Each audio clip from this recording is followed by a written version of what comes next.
Dunamis AG Church presents Divine Touch.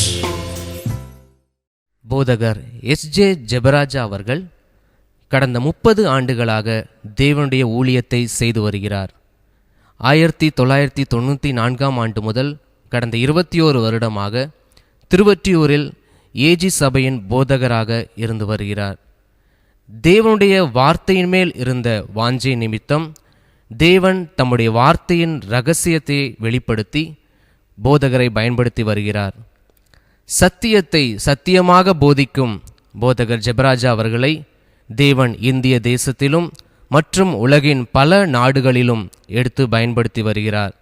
சத்திய வசனத்தை போதிப்பதிலும் சபைகளை கிறிஸ்துவுக்குள் ஸ்திரப்படுத்துவதிலும் தேவன் போதகரை பயன்படுத்தி வருகிறார். இந்த தொலைக்காட்சி நிகழ்ச்சியை மற்றவர்களுக்கும் அறிமுகப்படுத்துங்கள். கர்த்தர் தாமே உங்களை ஆசீர்வதிப்பாராக.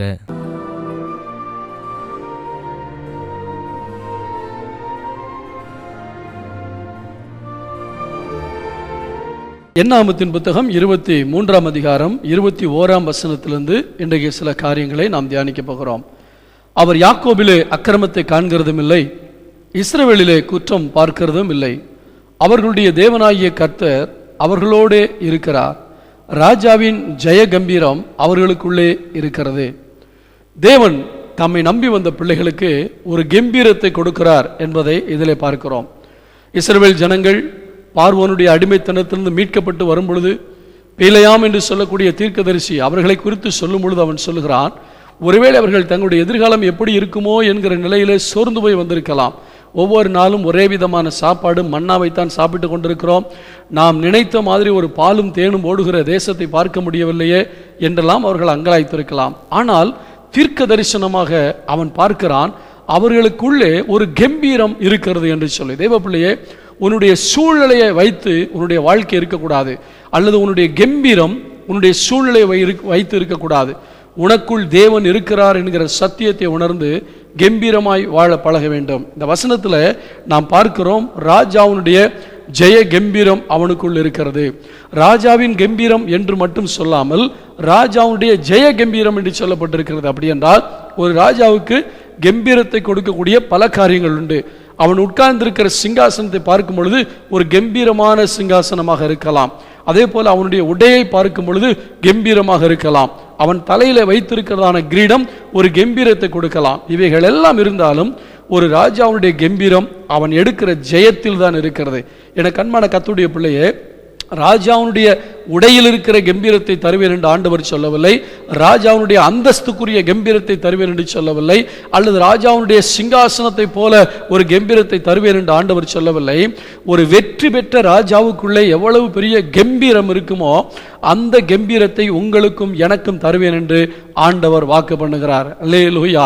என கண்மான கர்த்தருடைய பிள்ளைகளே, வேதத்திலே தேவன் தம்முடைய பிள்ளைகளுக்காக யுத்தம் பண்ணி அவர்களுக்காக அவர் ஜெயம் எடுத்து அவர் எடுத்த ஜெயத்திலே நம்மை சந்தோஷப்படுத்த விரும்புகிறார். நீங்கள் புரிந்து கொள்வதற்காக நான் சொல்லுகிறேன், ஒரு குறிப்பிட்ட ஒரு தேசத்தினுடைய ராஜா இன்னொரு தேசத்தில் படையெடுத்து போய் சண்டை போட போய் அங்கிருக்கிற ஜனங்களையெல்லாம் ஜெயித்து அங்கிருக்கிற ராஜாவை கொன்று அங்கிருக்கிற இராணுவ வீரர்களெல்லாம் கொன்று போட்டுவிட்டு ஒரு வெற்றியோடு கூட தன்னுடைய தேசத்துக்குள்ளே வரும் பொழுது அவன் புன்னகையோடு, வெற்றி புன்னகையோடு, வீரத்தோடு வீர நடை நடந்து வருவான். அவன் மட்டுமல்ல, அவனுடைய சேனையில் உள்ள ஒவ்வொரு போர் வீரர்களும் இந்த ராஜா எடுத்த ஜெயத்தை சார்ந்து கொண்டு அவர்களும் வெளியிருந்து வரும் பொழுது மிடுக்காக, கம்பீரமாக, தைரியமாக வருவார்கள். என கண்பான கர்த்தருடைய பிள்ளைகளே, நம்முடைய ஆண்டவர் சேனைகளின் கர்த்தராக இருக்கிறார்.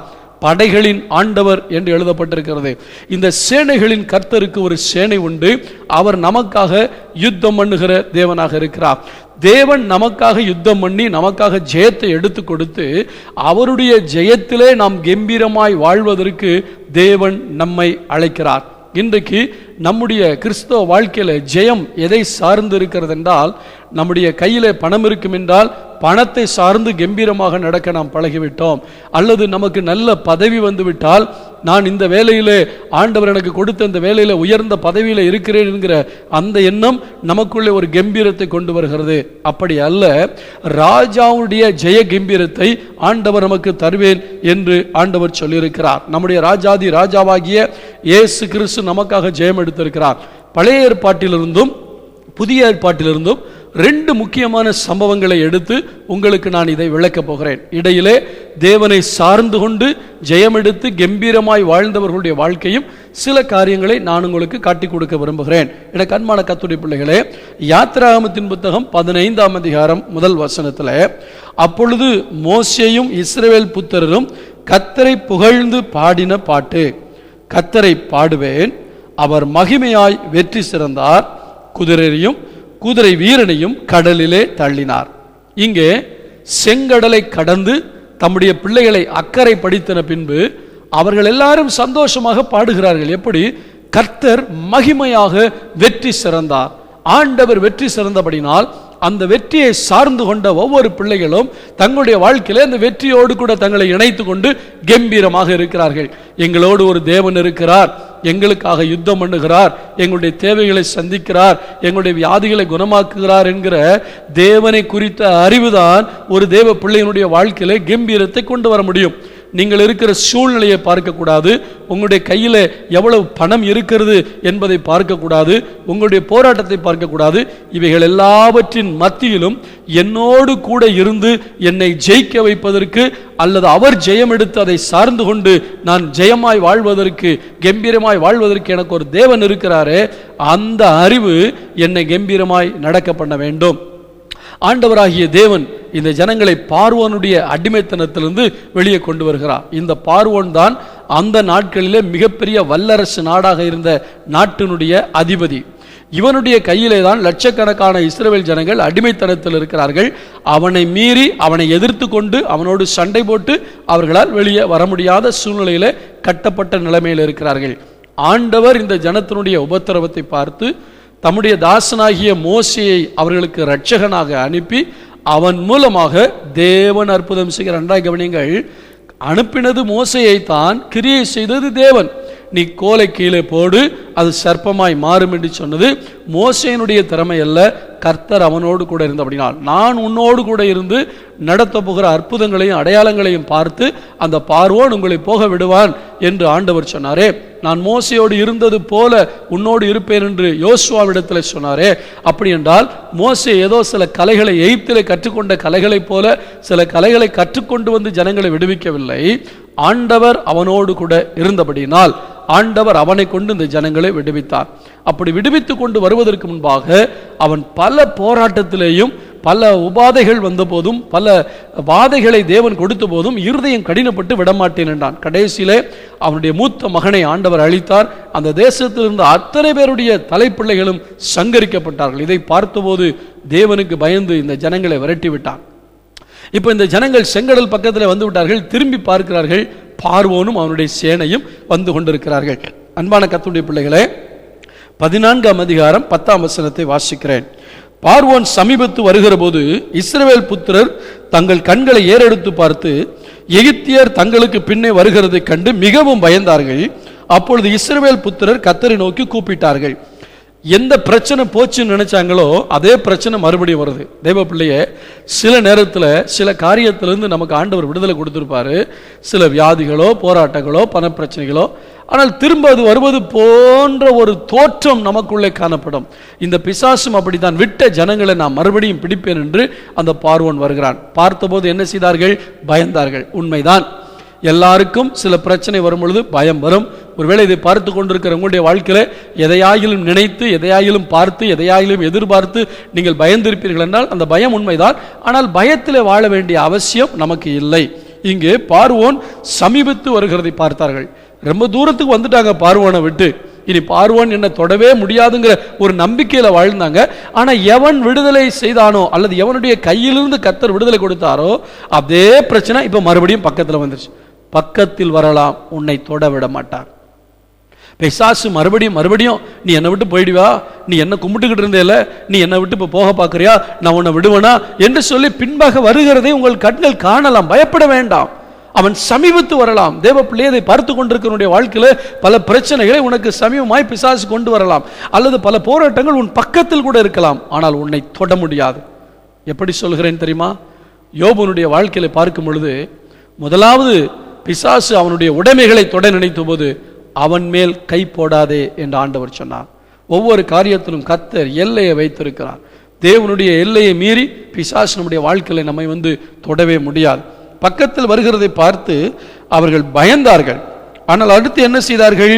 13ஆம் வசனத்திலே, அப்பொழுது மோசே ஜனங்களை நோக்கி பயப்படாதிருங்கள் என்று சொல்கிறான். அவர்கள் பயந்த போது சும்மா அழுது கொண்டிருக்கவில்லை, கர்த்தரை நோக்கி கூப்பிட்டார்கள், அதாவது ஜெபம் பண்ணினார்கள். தேவ பிள்ளையே, உங்களுடைய வாழ்க்கையில் என்னுடைய வாழ்க்கையில நம்முடைய கம்பீரத்தை குறுக பண்ணும்படியாக பிசாசு கொண்டு வருகிற போராட்டங்கள், பிரச்சனைகள், தேவைகள், வியாதிகள் எதுவாக இருந்தாலும் அந்த நேரத்தில் நாம் ஜெபம் பண்ண கற்றுக்கொள்ள வேண்டும். பிசாசுடைய வஞ்சனை என்ன தெரியுமா? உனக்கே அப்படி நடக்கணும், நீ ஜெபம் பண்ணி என்னத்தை கண்ட, இனி ஜெபம் பண்ணாது என்று ஜெபிக்க வேண்டிய நேரத்தில் அவன் ஜெபிக்க விடாமல் தடுத்து விடுவான். ஆனால் இந்த இஸ்ரவேல் ஜனங்கள் பயந்தது உண்மைதான், ஜெபிக்க ஆரம்பித்தார்கள். ஜெபித்த போது தேவனிடத்திலிருந்து மோசேயின் மூலமாக ஒரு பதில் வருகிறது. என்ன? 13ஆம் வசனத்தை வாசிக்கிறேன். யாத்ராகமத்தின் புத்தகம் 14ஆம் அதிகாரம் 13ஆம் வசனம். அப்பொழுது மோசே ஜனங்களை நோக்கி பயப்படாதிருங்கள். முதலாவது அவங்களை என்கரேஜ் பண்ணுகிறான், தைரியப்படுத்துகிறான். நீங்கள் நின்று கொண்டு இன்றைக்கு கர்த்தர் உங்களுக்கு செய்யும் ரட்சிப்பை பாருங்கள். இன்றைக்கு நீங்கள் காண்கிற எகிப்தியர்களை இனி என்றைக்கும் காண மாட்டீர்கள். ஒரு பதில் வருகிறது தேவனிடத்திலிருந்து மோசேயின் மூலமாக. நீங்கள் பயப்பட வேண்டாம், நீங்கள் நின்று கொண்டு கர்த்தர் உங்களுக்காக செயல்பட போகிற காரியத்தை பாருங்கள். ஒரு பிரச்சனை வந்தால் தானே தேவன் நமக்காக எப்படியெல்லாம் செயல்படுகிறார் என்பதை நாம் அறிந்து கொள்ள முடியும். ஒரு பரீட்சை வந்தால் தானே நாம் எந்த அளவுக்கு படித்திருக்கிறோம் என்பதை நாமே அறிந்து கொள்ள முடியும். ஒரு போராட்டம் வரும்பொழுதுதானே தேவன் எனக்காக எப்படி செயல்படுகிறார் என்பதை அறிந்து கொள்ள முடியும். இந்த போராட்டம் எதற்காகவென்றால், உன்னை அழைத்த தேவன் எகிப்திலே உன்னை விடுவித்து விட்டு அப்படியே நேரடியாக பரலோகத்துக்கு போகவில்லை. எந்த சூழ்நிலையிலும் உன்னை கண்ணும் கருத்துமாக காப்பதற்கு அவர் உன்னோடுதான் இருக்கிறார் என்பதை நீ அறிவதற்காக அவன் சமீபத்து வருவதற்கு அனுமதி கொடுத்தார். ஆனால் உன்னை தொடுவதற்கு அவர் அனுமதி கொடுக்கவில்லை. எனவேதான் பயப்படாதே, இன்றைக்கு தான் இவனை கடைசியாக பார்க்க போகிறார், இனி இவனை உயிரோடு கூட பார்க்க போவது கிடையாது. காரணம் என்ன? 14ஆம் வசனத்தை வாசிக்கிறேன். கர்த்தர் உங்களுக்காக யுத்தம் பண்ணுவார், நீங்கள் சும்மா இருப்பீர்கள் என்றார்.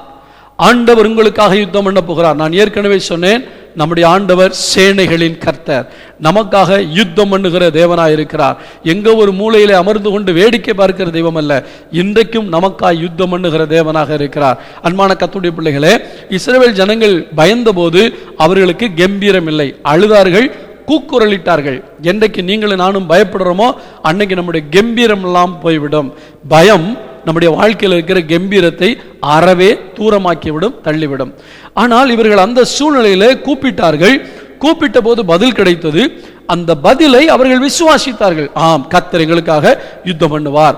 தேவன் ஊழியக்காரன் மூலமாக பிரசங்கத்தில் உங்களுக்கு ஒரு வார்த்தை கொடுக்கும் போது, அல்லது நீங்கள் ஜெபித்து விட்டு வேதத்தை வாசிக்கும் பொழுது வேத வசனத்தின் மூலமாய் கர்த்தர் உங்களுக்கு ஒரு பதிலை கொடுக்கும் போது அதை நீங்கள் விசுவாசிக்க கற்றுக்கொள்ள வேண்டும். அவர்கள் விசுவாசித்தார்கள். உங்களுடைய வாழ்க்கையில் ஏற்படுகிற ஒவ்வொரு போராட்டத்திலும் நெருக்கத்திலும் தேவனிடத்தில் ஜெபிக்க நாம் மறந்துவிடக்கூடாது. ஜெபித்த போது ஆண்டவர் பதில் கொடுக்கிறார். பதிலை விசுவாசிக்கும் போது பலன் கிடைக்கிறது. அந்த பலனை பார்த்தவுடனே நமக்குள்ளே ஒரு கம்பீரத்தை ஆண்டவர் வர பண்ணுகிறார். யாத்ராகமத்தின் புத்தகம் 14ஆம் அதிகாரம் 30ஆம் வசனத்தில் நீங்கள் பார்க்கும் பொழுது அவர்கள் எல்லாரும் செத்தவர்களாக கண்டார்கள் என்று வேதம் சொல்கிறது. இதோ அவர்கள் செத்த பிரேதங்களாக கிடக்கிறதை ஜனங்கள் கண்டார்கள் என்பதை நாம் வேதத்திலே வாசிக்கிறோம். 30ஆம் வசனத்தை உங்களுக்காக வாசிக்கிறேன். இவ்விதமாய் கர்த்தர் அந்நாளிலே இஸ்ரவேலரை எகிப்தியரின் கைக்கு தப்புவித்து ரட்சித்தார். கடற்கரையிலே எகிப்தியர் செத்து கிடக்கிறதை இஸ்ரவேலர்கள் கண்டார்கள். அங்கே நாம் ஏற்கனவே நான் சொன்ன வசனத்திலே நீங்கள் 13ஆம் வசனத்தை வாசிக்கும் பொழுது, நீங்கள் இன்றைக்கு நின்று கொண்டு பாருங்கள் என்று சொன்னாரே, இனிமேல் என்றைக்கும் காண மாட்டீர்கள் என்று சொன்னது செத்தபடியாக, செத்தவர்களாக அங்கே காண்கிறார்கள். கர்த்தருக்கு ஸ்தோத்திரம் உண்டாவதாக. எனக்கு அன்பான கர்த்தருடைய பிள்ளைகளே, ஒன்றை நான் உங்களுக்கு சொல்ல விரும்புகிறேன். யாத்ராகமத்தின் புத்தகம் 14ஆம் அதிகாரம் 25ஆம் வசனத்தினுடைய பின்பகுதி சொல்லுகிறது, கர்த்தர் அவர்களுக்கு துணை நின்று எகிப்தியருக்கு விரோதமாக யுத்தம் பண்ணுகிறார் என்றார்கள் என்று சொல்லப்பட்டிருக்கிறது. இதை யார் சொல்லுவது? அவர்களுடைய ரதங்களிலிருந்து உருளைகளையும் கலலவும் அவர்கள் தங்கள் ரதங்களை வருத்தத்தோடு நடத்தவும் பண்ணினார். அப்பொழுது எகிப்தியர், நன்றாய் கவனிங்கள், இஸ்ரவேலர்கள் சொல்லவில்லை, எகிப்தியர்களே அவர்களுடைய எதிரிகளே சொல்லுகிறார்கள். அப்பொழுது எகிப்தியர் இஸ்ரவேலை விட்டு ஓடி போவோம், கர்த்தர் அவர்களுக்கு துணை நின்று எகிப்தியருக்கு விரோதமாய் யுத்தம் பண்ணுகிறார் என்றார்கள். நான் சொல்லுகிறது உங்களுக்கு புரிகிறதா? இஸ்ரவேல் ஜனங்கள் சும்மா தான் நிற்கிறார்கள். அழைத்த தெய்வம் அவரை சார்ந்து கொண்டார்கள், அவரை விசுவாசித்தார்கள், சும்மா தான் நிற்கிறார்கள். இப்பொழுது கர்த்தர் யுத்தம் பண்ணுகிறார். அவர்களுடைய ரதங்களில் இருக்கிறதான அந்த சக்கரங்களை கர்த்தர் கலட்டி விட்டார். எல்லாரும் தண்ணிக்குள்ளே மூழ்கி போய் விட்டார்கள். இப்பொழுது கடல் அலை அவர்களை அடித்து கொண்டு வந்து கடற்கரையிலே போட்டு விட்டது. இவர்கள் கரையேறுகிறார்கள். செத்த பிரேதங்களும் கரைக்கு வருகிறது. தெய்வ பிள்ளையே, உன்னுடைய வாழ்க்கையில கர்த்தர் உனக்காக யுத்தம் பண்ணி உனக்கு ஒரு ஜெயத்தை கொடுக்கும்போது இங்கே கம்பீரம் வருகிறது. 15ஆம் அதிகாரத்திலே ஆண்டவர் இவர்களுக்கு எடுத்து கொடுத்த வெற்றியை கொண்டாடுகிறார்கள். உன்னுடைய ஒவ்வொரு பிரச்சனையிலும் கர்த்தர் உனக்காக ஒரு வெற்றியை தர அவர் வல்லவராக இருக்கிறார். எனவே சோர்ந்து போகாதே. உனக்குள்ளே எப்பொழுதுமே ஒரு கம்பீரத்தோடு கூட வாழ பழக. என்ன கம்பீரம்? ஜெயத்தின் கம்பீரம், ஒரு வெற்றியின் கம்பீரத்தை கர்த்தர் உனக்கு கொடுக்க விரும்புகிறார். இன்னொரு காரியத்தை நான் உங்களுக்கு சொல்ல விரும்புகிறேன். உதாரணமாக 2 நாளாகமத்தின் புத்தகம் 32ஆம் அதிகாரம் முதல் வசனத்திலிருந்து 21ஆம் வசனம் வரைக்கும். 2 நாளாகமும் 32ஆம் அதிகாரம் முதல் வசனத்திலிருந்து 21ஆம் வசனம் வரைக்கும் நீங்கள் ஒரு சம்பவத்தை பார்க்கும் பொழுது, எசேக்கியா ராஜாவுக்கு விரோதமாக அசீரியா ராஜாவாகிய சனகரிப் யுத்தத்துக்கு வருகிறான். அவன் அநேக நாடுகளை ஜெயித்து விட்டு வருகிறான். அந்த நாட்டிலே ஒருவரும் இவனுக்கு எதிர்த்து நின்று அவனை வெற்றி பெற முடியவில்லை. அந்த வெற்றி பெற்ற அந்த சந்தோஷத்தில் இவனும் எதிரியும் கம்பீரமாக வருகிறான். யாரும் என்னை ஜெயிக்க முடியாது என்று இந்த இஸ்ரவேல் ஜனங்களையும் ஜெயிப்பதற்காக வருகிறான். வந்து பலவிதமான சவால்களை விடுகிறான். இதை கேட்டுக்கொண்டிருக்கிற ஜனங்கள் நடுங்குகிறார்கள்.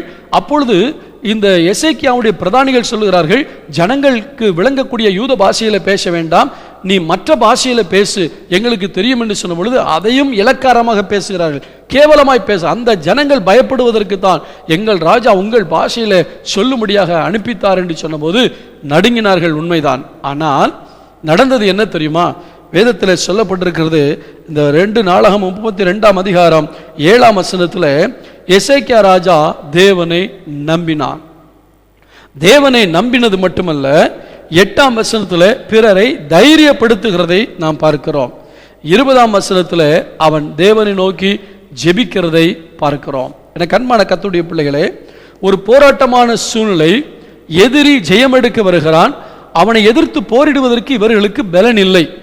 ஆனால் அவர்கள் என்ன செய்தார்கள்? பயந்தது உண்மைதான், நடுங்கினது உண்மைதான். ஆனால் அவர்கள் ஜெபம் பண்ணினார்கள், ஒருவரை ஒருவர் தேற்றினார்கள், கர்த்தரிடத்தில் ஜெபம் பண்ணி கர்த்தரை சார்ந்து கொண்டார்கள். அந்த 3 வசனங்களையும் நான் உங்களுக்காக வாசிக்க விரும்புகிறேன். 2 நாளாகமத்தின் புத்தகம் 32ஆம் அதிகாரத்திலே 7ஆம் வசனத்தை வாசிக்கிறேன். 2 நாளாகமும் 32ஆம் அதிகாரம் 7ஆம் வசனத்தை வாசிக்கிறேன். நீங்கள் திடன் கொண்டு தைரியமாயிருங்கள், அசீரியா ராஜாவுக்கும் அவனோடு இருக்கிற ஏராளமான கூட்டத்திற்கும் பயப்படாமலும் கலங்காமலும் இருங்கள். அவனோடு இருக்கிறவர்களை பார்க்கிலும் நம்மோடு இருக்கிறவர்கள் அதிகம் என்று சொன்னான். 8ஆம் வசனத்தையும் வாசிக்கிறேன். அவனோடு இருக்கிறது மாம்சபுயம், நமக்கு துணை நின்று நம்முடைய யுத்தங்களை நடத்த நம்மோடு இருக்கிறவர் நம்முடைய தேவனாகிய கர்த்தர் தாமே என்று சொல்லி அவர்களை தேற்றினார். 20ஆம் வசனத்தில் இது நிமித்தம் ராஜாவாகிய எசேக்கியாவும் ஆமோத்சின் குமாரனாகிய ஏசாயா தீர்க்கதரிசியும் பிரார்த்தித்து வானத்தை நோக்கி அபயமிட்டார்கள். நன்றாக கவனிங்கள். அவன் கர்த்தரை நம்பினான், ஜெபம் பண்ணினான், ஆண்டவரை நோக்கி அபயமிட்டான். அப்பொழுது என்ன நடந்தது? 21ஆம் வசனத்தில் அப்பொழுது கர்த்தர் ஒரு தூதனை அனுப்பினார்.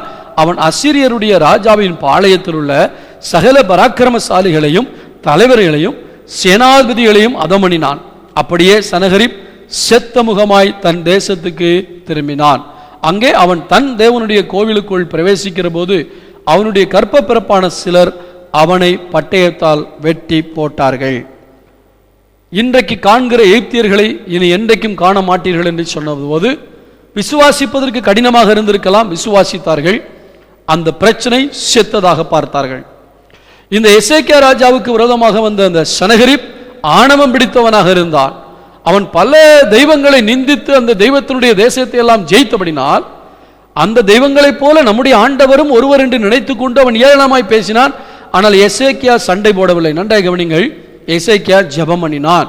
எசேக்கியா பிறரை தைரியப்படுத்தினான். எசேக்கியா ஆண்டவருக்காக அவன் வைராக்கியமாக நின்றான். நடந்தது என்ன? தன்னுடைய சேனையிலிருந்து, சேனைகளின் கர்த்தர் அல்லவா, அவருடைய தூதர்கள் ஏராளமான பேர் இருக்கிறார்கள். மிகாவேல் தூதன் சண்டை போடுவதில்லை, மிக வல்லமையுள்ள தூதன். ஆண்டவர் அந்த மிகாவேலை அனுப்பவில்லை, ஒரு தூதனை அனுப்பினார் என்று சொல்லப்பட்டிருக்கிறது. அந்த ஒரு தூதனை அனுப்பின உடனே வேதம் சொல்லுகிறது, அங்கே 180,000 பேர்களை வெட்டி போட்டான் என்று சொல்லப்பட்டிருக்கிறது. இங்கே அந்த எண்ணிக்கை இங்கே போடவில்லை. ஆனால் இதே சம்பவத்தை மற்ற பகுதியில் பார்க்கும் பொழுது 180,000 பேரை வெட்டி போட்டான் என்று சொல்லப்பட்டிருக்கிறது.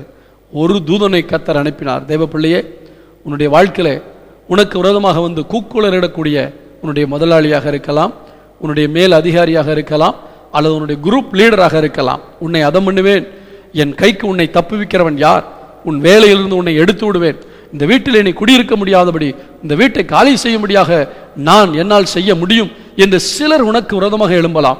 அவர்களுக்கு ஆள் பலம் இருக்கும், பணபலம் இருக்கும், படைபலம் இருக்கும். இதையெல்லாம் பார்க்கும் பொழுது நம்மால் அவர்களோடு போராட முடியாது என்று நீ கூனி குறுகி போயிருக்கலாம். தேவ பிள்ளையே, உனக்கு ஒரு ராஜா இருக்கிறார். அந்த ராஜாவிடத்தில் ஜெபம் பண்ணு, அந்த ராஜாவிடத்தில் உன்னுடைய பிரச்சனைகளை சொல்லு, அவரிடத்தில் நம்பிக்கை. அவர் சேனையிலிருந்து ஒரு ஆளை அனுப்புவார். கர்த்தருக்கு ஸ்தோத்திரம். இன்றைக்கு இந்த புதிய ஏற்பாட்டின் நாட்களிலே நம்முடைய எதிரிகளை அல்லது நமக்கு எதிராக செயல்படுகிறவர்களை தூதனை அனுப்பி சாகடிக்க மாட்டார். அவருடைய முகத்தை செத்த முகமாக மாற்ற என் தேவனால் முடியும் என்பதை நீங்கள் ஒரு நாளும் மறந்து போய் விடவே கூடாது. என கண்மான கர்த்தருடைய பிள்ளைகளே, கர்த்தருடைய வேதம் சொல்லுகிறது, அவன் செத்த முகமாக போனான் என்று சொல்லப்படுகிறது. உங்களுடைய வாழ்க்கையில, என்னுடைய வாழ்க்கையில யாரெல்லாம் நமக்கு எதிராய் வருகிறார்களோ அவர்களுடைய முகங்களை செத்து போக வைக்க கர்த்தரால் முடியும். சங்கீதம் 5ஆம் அதிகாரம் 11ஆம் வசனம். சங்கீதம் 5ஆம் அதிகாரம் 11ஆம் வசனம். உம்மை நம்புகிறவர்கள் யாவரும் சந்தோஷித்து என்னாலும் கம்பீரிப்பார்களாக, அவர்களை காப்பாற்றுவேன். ஆம், அடுத்தபடியாக சொல்லப்பட்டிருக்கிறது, கர்த்தரை நம்புகிறவர்கள் கம்பீரிப்பார்கள். முதலாவது, கர்த்தர் கொடுக்கிற பதில் மேல் விசுவாசம் வைக்கும் பொழுது அதே ஒன்றுக்கு ஒத்த காரியம்தான் இங்கே. அதை அங்கீகரிக்கும்படியாக இன்னொரு வசனத்தை சங்கீதக்காரனாகிய தாவீது சொல்கிறார். யாரெல்லாம் அவரை நம்புறாங்களோ அவங்க வாழ்க்கையில் ஒரு கம்பீரம் உண்டாகும். இதை பார்த்து கொண்டிருக்கிற உங்களுடைய வாழ்க்கையில நீ என்ன சூழ்நிலையில் இருந்தாலும் சரி, நீ கர்த்தரை நம்புவாயா? கர்த்தரை நம்பும் பொழுது உனக்கு ஜெயம் எடுத்து கொடுக்க என் ஆண்டவர் வல்லவராக இருக்கிறார். உனக்காக ஜெயம் எடுத்து கொடுத்து ஒரு ஜெய கம்பீரத்தை உனக்கு கொடுக்க தேவன் வல்லவராக இருக்கிறார். சங்கீதம் 118ஆம் அதிகாரம் 15ஆம் வசனத்தில், நீதிமான்களுடைய கூடாரங்களில் ரட்சிப்பின் கம்பீர சத்தம் உண்டு, கர்த்தரின் வலதுகரம் பராக்கிரமம் செய்யும். ஆம், உன்னுடைய வீட்டிலே அழுகையின் குரல் அல்ல. உன்னுடைய வீடு ரட்சிக்கப்பட்ட ஒரு வீடாக இருக்கும் என்றால் அங்கே ஆண்டவருக்கு பிடிக்காத காரியங்கள் இல்லாமல் ஜெபம், ஆராதனை, ஆண்டவரை துதிக்கிற பாடல்கள், இப்படிப்பட்ட காரியங்கள் உன்னுடைய வீட்டிலே இருக்கும் என்றால் அதுதான் நீதிமானுடைய கூடாரம். ரட்சிப்பின் கம்பீர சத்தத்தை தேவன் கொடுக்கிறார். மகிழ்ச்சியின் சத்தம் அங்கே இருக்கும், வெற்றியின் சத்தம் அங்கே இருக்கும். இல்லாவிட்டால் அங்கே கூக்குரலின் சத்தம் இருக்கும். ஒரு தேவ பிள்ளை தேவனுடைய பிள்ளையாக மாறும் பொழுது, அல்லது இயேசு கிறிஸ்துவின் இரத்தத்தால் கழுவப்பட்டு தேவனுடைய பிள்ளையாக அவன் மாறும் பொழுது அவனுடைய வீடு நீதிமானுடைய கூடாரமாய் மாறுகிறது. அன்பான தேவ பிள்ளையே, உன்னுடைய வீடு கொள்ளையர்களின் கூட்டமாக இருக்கிறதா, துன்மார்க்கர்கள் வந்து போகிற இடமாக இருக்கிறதா, அல்லது பரிசுத்தவான்களும் தேவனும் வந்து போகிற நீதிமானுடைய கூடாரமாக இருக்கிறதா? நீதிமானுடைய கூடாரமாக உன்னுடைய வீடு இருக்கும் பொழுது அங்கே ஒரு கம்பீர சத்தத்தை தேவன் உனக்கு கொடுக்க வல்லவராக இருக்கிறார். யாத்திராகமம் 15ஆம் அதிகாரம் 6ஆம் வசனத்தில், கர்த்தாவே உமது வலதுகரம் பலத்தினால் மகத்துவம் நிறைந்திருக்கிறது, கர்த்தாவே உமது வலதுகரம் பகைஞனை நொறுக்கிவிட்டது.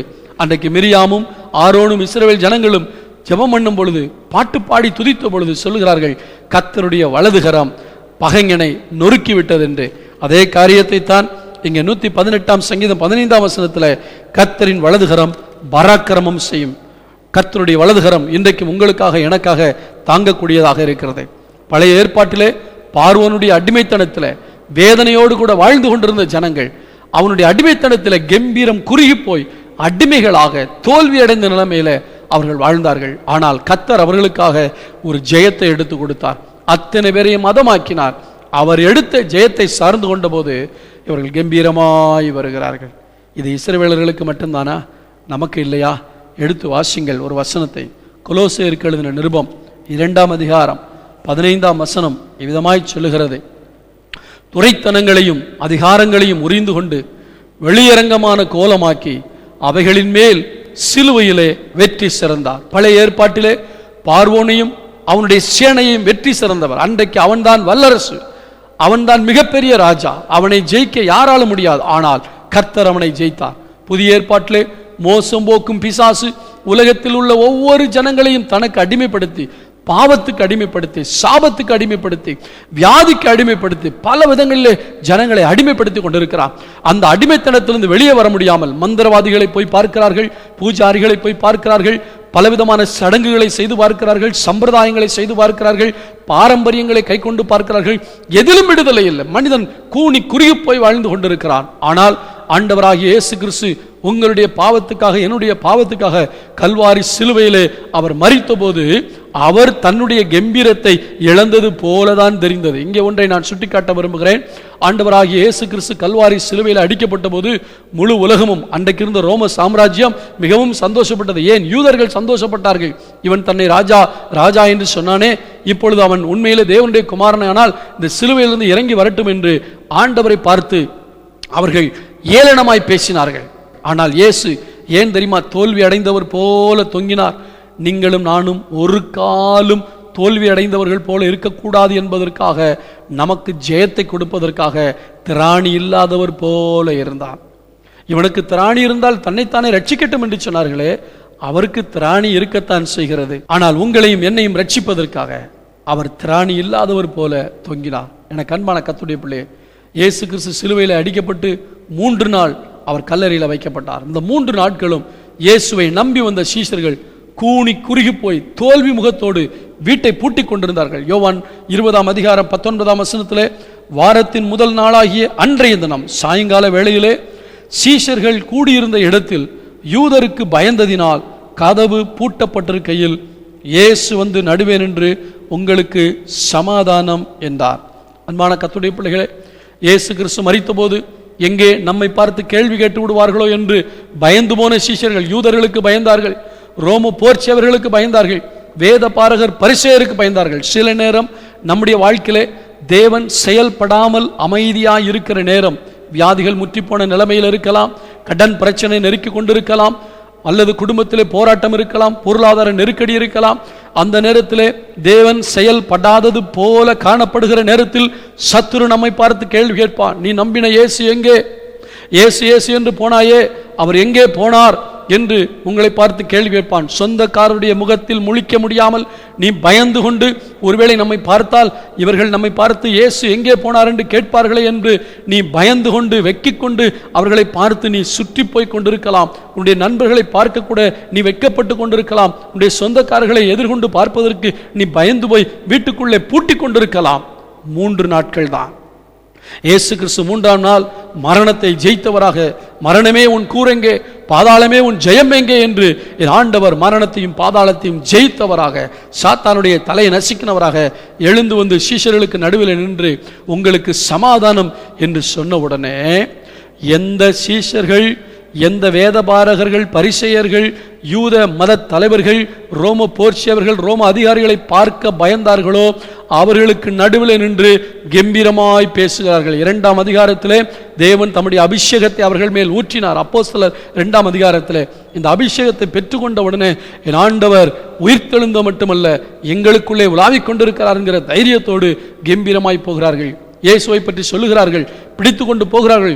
இந்த நாமத்தை நீங்கள் சொல்லக்கூடாது என்று சொல்லும் பொழுது அவர்கள் என்ன சொன்னார்கள் தெரியுமா? அப்போஸ்தலர் நடவடிக்கைகள் 4ஆம் அதிகாரம் 13ஆம் வசனத்திலே பேதுருவும் யோவானும் பேசுகிற தைரியத்தை அவர்கள் கண்டு அவர்கள் படிப்பறியாதவர்கள் என்றும் பேதமையுள்ளவர்கள் என்றும் அறிந்தபடினால் ஆச்சரியப்பட்டு அவர்கள் இயேசுடனே கூட இருந்தவர்கள் என்றும் அறிந்து கொண்டார்கள். நன்றாக கவனிங்கள். 20ஆம் வசனத்தை வாசிக்கிறேன். 19-20. பேதுருவும் யோவானும் அவர்களுக்கு பிரதியுத்தரமாக, தேவனுக்கு செவி கொடுக்கிறதை பார்க்கலாம், உங்களுக்கு செவி கொடுக்கிறது தேவனுக்கு முன்பாக நியாயமாயிருக்குமோ என்று நீங்களே நிதானித்து பாருங்கள். நாங்கள் கண்டவைகளையும் கேட்டவைகளையும் பேசாமல் இருக்கக்கூடாதே என்றார்கள். எந்த அதிகாரிகளுக்கு பயந்தார்களோ அந்த அதிகாரிகளுக்கு முன்பாக வீட்டை திறந்து கொண்டு வந்து கம்பீரமாய் நிற்கிறார்கள். காரணம், கல்வாரி சிலுவையிலே இயேசு மரணத்தை ஜெயித்தார், பாதாளத்தை ஜெயித்தார், பிசாசை ஜெயித்தார், எல்லாவற்றையும் ஜெயித்தார். இதை பார்த்து கொண்டிருக்கிற கண்மான கர்த்தருடைய பிள்ளையே, உனக்காய் ஜெயம் எடுத்த இயேசு உன்னோடு கூட இருக்கிறார். இந்த ராஜாவுடைய ஜெய கம்பீரம்தான் உனக்குள்ளே வரும் என்று கர்த்தர் சொல்லியிருக்கிறார். சரித்திரத்திலே நடந்த சில சம்பவங்களை நான் உங்களுக்கு சொல்ல விரும்புகிறேன். எஸ்தரின் புத்தகத்திலே மொர்தெகாய் என்று சொல்லக்கூடிய ஒரு தேவ மனுஷன் இருந்தார். அங்கே ராஜாவுக்கு அடுத்த ஸ்தானத்திலே ஆமான் என்று சொல்லக்கூடிய ஒரு அதிகாரியும் இருந்தார். இந்த ஆமானை எல்லாரும் வணங்க வேண்டும். அவன் போகும்பொழுதும் வரும்பொழுதும் எழுந்து அவனை நமஸ்கரிக்க வேண்டும். இது ராஜாவுடைய கட்டளை. ஆனால் இந்த மொர்தெகாய் அப்படி செய்ய மாட்டான். காரணம், அவன் தேவனை வணங்கி பழக்கப்பட்டவன், தேவனுக்கான வைராக்கியமுடையவன். இதை பார்த்தவுடனே இந்த ஆமானுக்கு மூர்க்க கோபம் வந்தது. இவனை எப்படியாவது அழிக்க வேண்டும் என்று நினைத்தான். அவனை மட்டுமல்ல, யூதர்கள் அத்தனை பேரையும் அவன் அழிக்க வேண்டும் என்று அவன் தீர்மானம் பண்ணின பொழுது மொர்தெகாய் பயந்தது உண்மைதான். ஆனால் அவன் ஜெபித்தான். ரெட்டு உடுத்தி கொண்டு ஆண்டவருடைய சமூகத்திலே ஜெபித்தான். நடந்தது என்ன தெரியுமா? ராஜாவுடைய சமூகத்திலே போய் இந்த மொர்தெகாயை பற்றி தவறாய் சொல்லி அவனை தூக்கிலே போட வேண்டும் என்று சொல்லி 50 முழ உயரமான ஒரு தூக்கு மரத்தை செய்துவிட்டு ராஜாவிடத்தில் பெர்மிஷன் கேட்க போகிறான். நன்றாய் கவனிங்கள். இதற்கு முன்பாக ராஜாவை கொல்லுவதற்கு 2 பிரதானிகள் திட்டம் போடுவதை இந்த மொர்தெகாய் அறிந்து எஸ்தர் மூலமாக ராஜாவுக்கு சொல்லி அனுப்புகிறான். அந்த எஸ்தர் இந்த மொர்தெகாயின் பேரினாலே அங்கே ரெக்கார்ட் பண்ணுகிறார். நீங்கள் சாதாரணமாய் செய்யக்கூடிய ஒவ்வொரு காரியமும் ராஜாவுடைய சமூகத்தில் நினைவு கூறுவதற்காக அவருடைய ஞாபக புத்தகத்திலே எழுதப்பட்டிருக்கிறது. இந்த ஆமான் மொர்தெகாயை தூக்கிலே போடுவதற்கு பெர்மிஷன் வாங்குவதற்காக இவனை பற்றிய தவறான எண்ணத்தை ராஜாவுக்கு கொடுக்க வேண்டும் என்று போகிறான். ஆனால் அதற்கு முன்பாக ராஜாவுக்கு தூக்கம் வரல. நடபடிகள் புத்தகத்தை வாசிக்கிறான். இந்த மொர்தெகாய் செய்தது ராஜாவுக்கு தெரிய வருது. இந்த மொர்தெகாய்க்கு ஏதாவது நன்மை செய்தீங்களா அப்படின்னு சொல்லும் பொழுது இல்லைன்னு சொல்றாங்க. நல்ல கவனிங்க. எதிரி உன்னை பற்றி உன் மேல் அதிகாரியிடத்தில் கெட்ட காரியத்தை சொல்லுவதற்கு முன்பாக உன்னை ரட்சித்த தேவன் உன்னுடைய நல்ல காரியங்களை உன் மேல் அதிகாரிகளுக்கு தெரியப்படுத்த என் தேவன் வல்லவராக இருக்கிறார். பயப்படாத.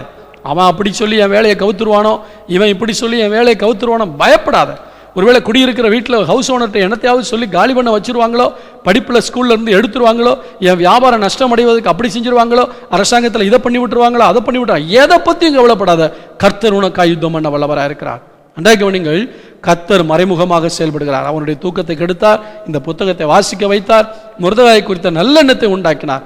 இப்போ ஆமான் போய் பெர்மிஷன் கேட்கறதுக்கு முன்னாடி, இவன் வாயில திறந்து பேசுறதுக்கு முன்னாடி அந்த ராஜா பேசுறான். கர்த்தர் கனம் பண்ண விரும்புகிற மனுஷனுக்கு என்ன செய்யணும்?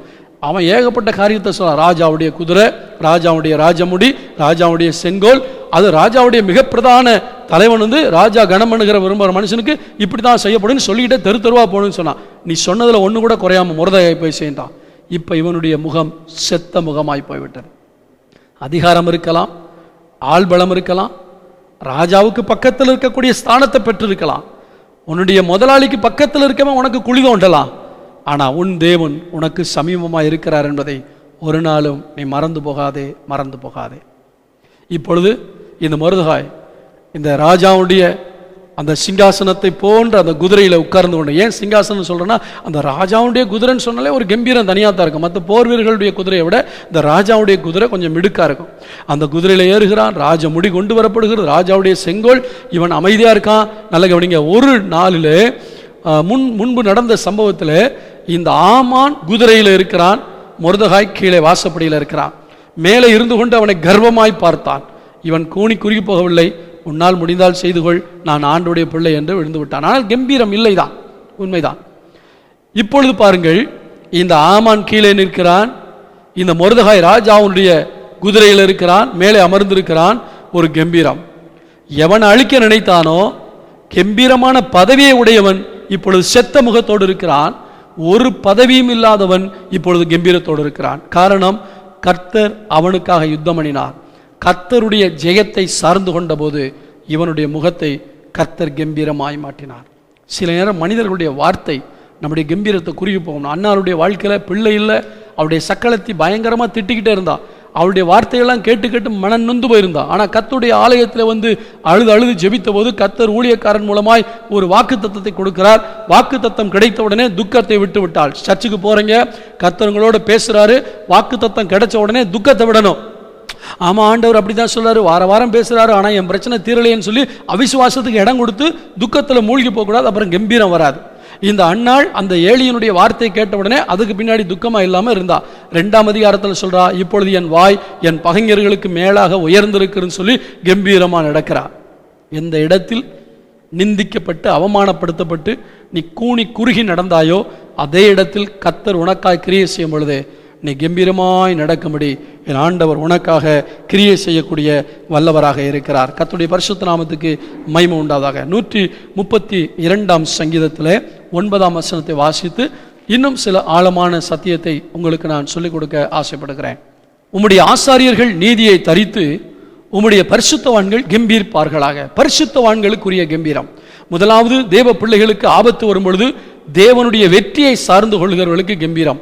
அவரை விசுவாசிக்கும் பொழுது, அவரிடத்தில் ஜெபிக்கும் பொழுது, அவரை நம்பும் பொழுது ஒரு கம்பீரத்தை கொடுக்கிறார். எதிரிகளுடைய சூழ்ச்சியை தேவன் முறியடிக்கிறார். இந்த இடத்துல பரிசுத்தவான்கள் கம்பீர்ப்பார்களாம். ஒன்றை சொல்லுகிறேன், நீங்கள் ரட்சிக்கப்பட்ட தேவ பிள்ளையாக இருக்கலாம், இயேசுவை அறிந்த தேவ பிள்ளையாக இருக்கலாம்.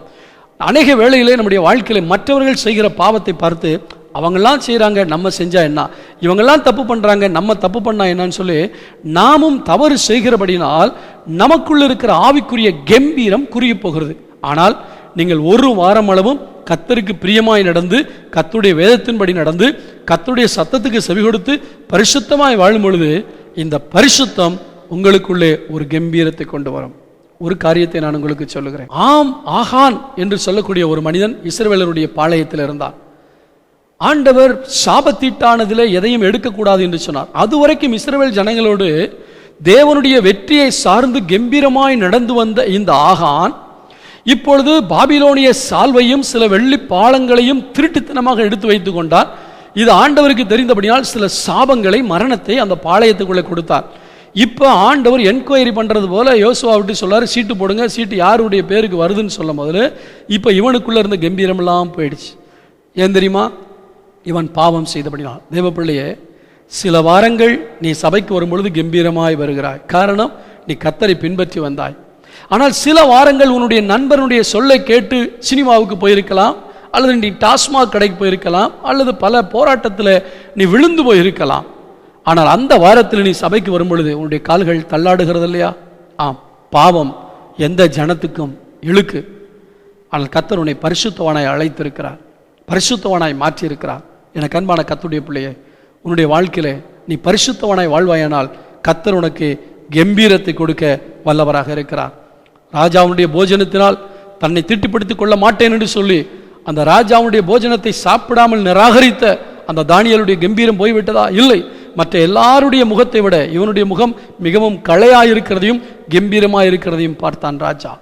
ஷாத்ராக், மேஷாக், ஆபேத்நேகோ அந்த சிலையை வணங்க மாட்டேன் என்று சொன்ன பொழுது அவர்கள் கூனி குறுகி போய், இல்லை இல்லை என்னை கொண்டு போட்டாலும் பரவாயில்ல, நான் அந்த சிலையை கும்பிட மாட்டேன் பயந்து கொண்டா சொன்னார்கள். இல்லை, மிடுக்காக சொல்கிறார்கள், நீ நிறுத்தின இந்த பொற்சிலையை நாங்கள் வணங்க மாட்டோம். நாங்கள் ஆராதிக்கிற தேவன் எங்களை தப்புவிக்க வல்லவராக இருக்கிறார். தப்புவியாமல் போனால் கம்பீரம்.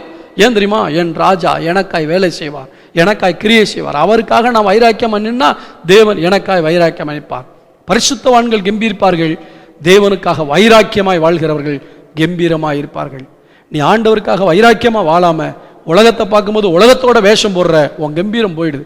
எல்லா இடத்துலையும் வர்றது வரட்டும், தேவன் எனக்காக இருக்கிறார், நான் அவருக்காக வாழ்வேன், வைராக்கியமாக இருப்பேன்னு சொல்லி படிக்கிற இடத்துல, வேலை பார்க்குற இடத்துல, குடியிருக்கிற இடத்துல, பிஸ்னஸ் பண்ணுற இடத்துல, எல்லா இடத்துல நீ கர்த்தருக்காக வைராக்கியமாய் நின்றுபார். உன்னுடைய வைராக்கியம் கம்பீரத்தை கொண்டு வரும். இப்போ ஆண்டவர் எங்களை தப்புவிக்க வல்லவராக இருக்கிறார்னு சொல்லிட்டு அந்த சிலையை கும்பிட மாட்டேன்னு சொன்னாங்க. ராஜா அவங்கள தூக்கி கொண்டு தீயில போடுறாங்கிறான். தீயில தூக்கிட்டு போகும்போது அவன் கம்பீரம் குறையலை. மற்றவங்கெல்லாம் ஐயோ என்ன நடக்க போதான்னு பயப்படுறாங்க. இப்போ தீக்குள்ள போன உடனே அந்த தீக்குள்ள கம்பீரமாய் சுற்றுகிறார்கள். காரணம் என்ன தெரியுமா? நான்காவதாக தேவன் அவர்களோடு கூட இருந்தார். தேவன் அவர்களோடு கூட இருக்கிறார். ராஜாவின் ஜெய கம்பீரம் இருக்கிறது. நேபுகாத் நேச்சார் ஒரு ராஜாதான். ஆனால் அந்த ராஜாவுடைய அக்கினி பலம் செய்யாதபடிக்கு ராஜாதி ராஜாவுடைய பரிசுத்த அக்கினி அவர்களை பாதுகாத்தது. அங்கேயும் அக்கினிக்குள்ளேயும் கம்பீரமாக இருக்கிறார்கள். தேவ பிள்ளையே, நீ அக்கினியில் நடக்கும்போது வேகாதிருப்பாய். அக்கினி போன்ற சோதனை, பேதுரு எழுதுகிறார், உங்கள் நடுவிலே பற்றி எரிகிற இந்த அக்கினியை பற்றி ஏதோ ஒரு புதுமை என்று எண்ணாதிருங்கள் என்று சொல்லுகிறார். உன்னுடைய வாழ்க்கையிலே பற்றி எரிகிற அக்கினியைப் போல சோதனை வருகிறதா? கர்த்தருக்காய் வைராக்கியம் அண்ணில். கர்த்தர் உனக்குள்ளே ஒரு ஜெய கம்பீரத்தை கர்த்தர் கொடுக்க வல்லவராக இருக்கிறார். 126 சங்கீதம் 5-6 வசனங்களை வாசிக்கிறேன். கண்ணீரோடு விதைக்கிறவர்கள் கம்பீரத்தோடு அறுப்பார்கள். அள்ளித்தூவும் விதையை சுமக்கிறவன் அழுது கொண்டு போகிறான். ஆனாலும் தான் அறுத்த அரிகளை சுமந்து கொண்டு கம்பீரத்தோடே திரும்பி வருவான். ஆம் தெய்வ பிள்ளையே, அறுவடை கம்பீரத்தை கொண்டு வரும். ஒரு சபைக்கு கம்பீரம் எது தெரியுமா? காணிக்கப்பட்டில எவ்வளவு பணம் வருதுங்கிறதல்ல, எத்தனை ஆயிரக்கணக்கான ஜனங்கள் வர்றாங்கன்ட்டு இல்லை, அவர்கள் பரிசுத்தமாக்கப்பட்டு ஆண்டவருக்காக அறுவடை செய்யப்பட்டு களஞ்சியத்தில் சேர்க்கப்படுகிறார்களே, அதுதான் சபைக்கு கம்பீரம். இந்த சபை என்று சொல்லும் பொழுது சபையினுடைய தலைவராகிய இயேசுவுக்கு கம்பீரம். இன்னொரு விதத்தில் சொல்ல போனால் ஊழியத்தில் ஒரு கம்பீரம். நம்முடைய தனிப்பட்ட வாழ்க்கையில் கம்பீரத்தை கொடுக்கிறார். ஒரு மிகப்பெரிய அறுவடை வரும் பொழுது கம்பீரத்தை கொடுக்கிறார். இந்த அறுவடை வர வேண்டுமானால் கண்ணீரோடு ஜெபிக்க கற்றுக்கொள்ள வேண்டும். தெய்வ பிள்ளையே, நீ ரட்சிக்கப்பட்டு ஆண்டவரை ஏற்றுக்கொண்டு ஆண்டவருக்காய் வாழ்கிறாய், உண்மைதான். ஆனால் அதே சமயத்தில் நான் ஒரு ஆத்மாவை கூட ஆண்டவருக்காக கொண்டு வர முடியவில்லையே, ஆண்டவரே எனக்கு ஆத்மாவை தரமாட்டீரா என்று எங்கள் பாஸ்டர் சபையில் நீ இன்னும் ஒரு ஆளை கூட கொண்டு வரலையே, நீ ஒரு ஆளை ரட்சிப்புக்குள்ளே நடத்தலேன்னு சொல்லும்பொழுது நான் கூனி குறுகி போகிறேன், எனக்குள்ள கம்பீரம் இல்லையேன்னு நீ கவலைப்படுகிறாயா? இன்றைக்கு கர்த்தரை சார்ந்து கொள். இன்று முதல் நீ கண்ணீரோடு ஆத்துமாக்களுக்காக ஜெபம் பண்ணிப்பார். உனக்கு ஒரு அறுவடையை கர்த்தர் வைத்திருக்கிறார். நீ போய் சுவிசேஷத்தை சொல்லும் பொழுது உன்னுடைய ஜனங்கள், உன்னுடைய சொந்த பந்தங்கள், உன்னுடைய நண்பர்கள், உன்னோடு வேலை பார்க்கிறவர்கள், நாங்களும் உன்னோடு கூட கர்த்தரை தேட வருகிறோம் என்று சொல்லி வருவார்கள். நீ கம்பீரமாய் வருவாய். ஆம், கர்த்தர் உனக்கு கொடுக்கிற அறுவடையிலே ஒரு கம்பீரத்தை வைத்திருக்கிறார். நான் சொன்ன பல காரியங்களை யோசித்து பாருங்கள். பார்வோனுடைய அடிமைத்தனத்திலிருந்து ஜனங்கள் கம்பீரமாய் வர உதவி செய்தார். பிசாசனுடைய பிடியில் இருக்கிற ஜனங்களை இன்னைக்கு முழு உலகத்திலும் யாரெல்லாம் இயேசுவை நம்பி வருகிறார்களோ அத்தனை பேர்களையும் ஆண்டவர் விடுவித்து அவர்களுக்குள்ள ஒரு கம்பீரத்தை கொடுக்கிறார். இங்கே நான் முடிக்க விரும்புகிறேன். தெய்வ பிள்ளையே, ராஜாவுனுடைய ஜெய கம்பீரத்தை கர்த்தர் உனக்கு கொடுக்க விரும்புகிறார். ஒரு வசனத்தை நான் வாசித்து முடிக்க விரும்புகிறேன். அதை சொல்லாட்டா இந்த பிரசங்கத்துக்கு ஒரு நிறைவு இருக்காது என்று நினைக்கிறேன். 71ஆம் சங்கீதம் 23ஆம் வசனம். நான் பாடும்போது என் உதடுகளும் நீர் மீட்டுக்கொண்ட என் ஆத்துமாவும் கம்பீரித்து மகிழும். ஆம், கர்த்தரை துதித்து பாட பாட நான் சொன்ன எந்த பிரச்சனையாக இருந்தாலும் சரி, எந்த போராட்டமாக இருந்தாலும் சரி, எந்த தரித்திரமாக இருந்தாலும் சரி, எத்தனை எதிரிகள் உன்னை சூழ்ந்து உன்னை கொள்ளையாடுவோம், உன்னை விரட்டி விடுவோம், உன்னை அழித்து விடுவோம் என்று சொன்னாலும் சரி, என்ன வந்தாலும் சரி, எல்லா நேரத்திலும் நீ கர்த்தரை துதித்து பாடிக்கொண்டே இருப்பாயானால் உனக்குள்ளே ஒரு கம்பீரத்தை கர்த்தருக்கு கொடுத்து கொண்டே இருப்பார். நாம் ஜெபிப்போமா? ராஜாவின் ஜெய கம்பீரத்தை கர்த்தர் உனக்கு கொடுக்க விரும்புகிறார். நல்ல ஆண்டவரே, இதை பார்த்து கொண்டிருக்கிற நம்முடைய பிள்ளைகளுக்காக நான் ஜெபிக்கிறேன். ஒவ்வொருவருடைய வாழ்க்கையிலும் ஒரு கம்பீரத்தை தேவன் தருவீராக. ராஜாவுடைய ஜெய கம்பீரத்தை அன்றைக்கு இஸ்ரவேல் ஜனங்கள் ருசித்தார்கள் ஐயா. பார்வோனுடைய ஜெய கம்பீரத்தோடு அவனுடைய சேனை வந்தது உண்மைதான். ஆனால் அவர்களை கடலின் ஆழத்தில் அழித்து போட்டீர். அவர்களுடைய முகங்கள் செத்து போனது. ஆனால் உம்மை நம்பி வந்த பிள்ளைகளுக்கு ஒரு கம்பீரத்தை கொடுத்தீர். முர்தகாய்க்கு ஒரு கம்பீரத்தை கொடுத்தீர். அன்னாளுக்கு ஒரு கம்பீரத்தை கொடுத்தீர். எசேக்கியா ராஜாவுக்கும் அவனுடைய தேசத்தை சேர்ந்த ஜனங்களுக்கும் ஒரு கம்பீரத்தை கொடுத்தீரையா. ஷாத்ராக், மேஷாக், ஆபேத் நேகோவுக்கு ஒரு கம்பீரத்தை கொடுப்பீர். உம்மை நம்பி வந்த பிள்ளைகளாகி எங்களுக்கு நீர் கம்பீரத்தை கொடுப்பது அதிக நிச்சயம் அல்லவா? உலகம் அனைத்தையும் மோசம் போக்கும் அந்த பிசாசை ஜெயித்து சிலுவையில் நீர் வெற்றி சிறந்திருக்கிறேன். சிலுவையில் நீர் வெற்றி சிறந்த அந்த வெற்றியை சார்ந்து கொண்டு ஒவ்வொரு சூழ்நிலையிலும் நாங்கள் வெற்றியாய் வாழ, ஜெயத்தோடு வாழ, கம்பீரமாய் வாழ உதவி செய்வீராக. இயேசுவின் நாமத்தில் பிதாவே, ஆமென். எங்கள் சபையின் ஆராதனை விவரங்கள்: டுனாமிஸ் ஏஜி சபை, எண் 35, 9வது தெரு, ஜோதி நகர், திருவொற்றியூர், சென்னை 19 என்ற முகவரியில் ஞாயிற்றுக்கிழமை தோறும் காலை 7:30 மணிக்கு முதல் ஆராதனை நடைபெறும். மேலும் எண் 860 TH ரோட், தேரடி, அன்னை சிவகாமி மகால் அருகில், திருவொற்றியூர், சென்னை 19 என்ற முகவரியில் காலை 10:30 மணிக்கு இரண்டாவது ஆராதனையும் மாலை 6:30 மணிக்கு மாலை ஆராதனையும் நடைபெறும். மேலும் இதே முகவரியில் செவ்வாய்க்கிழமை தோறும் வேதப்பாட வகுப்புகள் நடைபெறும். எங்களோடு சேர்ந்து தேவனை ஆராதிக்க விரும்பினால் உங்களையும் அன்போடு அழைக்கிறோம்.